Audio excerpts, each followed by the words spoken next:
नवरात्रि का पहला दिन शक्ति की आराधना की शुरुआत है और इस दिन माँ शैलपुत्री की पूजा की जाती है। शैल का अर्थ है पर्वत या हिमालय और माँ को हिमालय की पुत्री माना जाता है। माँ के जन्म की कहानी भी अत्यंत अद्भुत है।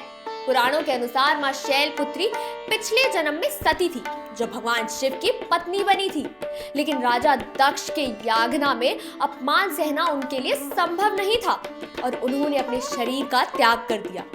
इसके बाद माँ ने हिमालय के घर जन्म लिया और बनी शैलपुत्री, शक्ति का पहला रूप। माँ शैलपुत्री के हाथ में त्रिशूल होता है, जो साहस और रक्षा का प्रतीक है, और दूसरे हाथ में कमल होता है, जो पवित्रता का संकेत देता है। माँ की सवारी नंदी बैल, जो धैर्य, निष्ठा और भक्ति का प्रतीक है।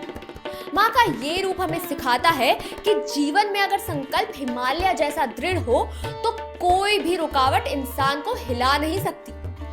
इसी दिन माँ की आराधना से जीवन में एक नई शुरुआत होती है, नए संकल्प बल प्राप्त होते हैं और भक्त अपने जीवन में हिम्मत और स्थिरता का अनुभव करते हैं। एस्ट्रोलॉजी के अनुसार माँ शैलपुत्री का संबंध मूल आधार चक्र से है, जो हमारे शरीर का पहला एनर्जी सेंटर है।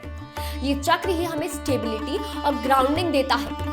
माँ की पूजा और ध्यान से ये चक्र बैलेंस होता है और व्यक्ति के अंदर एक अलग ही ऊर्जा जागृत होती है। इस दिन कलश स्थापना की जाती है, जो समृद्धि का प्रतीक है।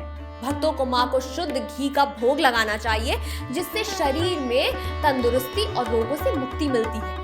पहले दिन पीला रंग पहने शुभ माना जाता है, क्योंकि ये आपको पॉजिटिविटी और खुशहाली देता है।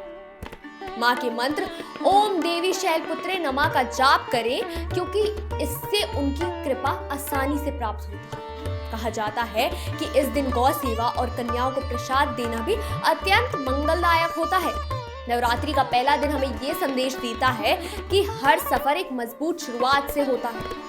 माँ शैलपुत्री के आशीर्वाद से भक्त अपने संकल्प को हिमालय की तरह दृढ़ बनाते हैं और अपने जीवन के संघर्षों को विजय में बदल देते हैं। अगर वीडियो अच्छी लगी तो लाइक करें, शेयर करें और आर्यन आदि को सब्सक्राइब करना ना भूलें।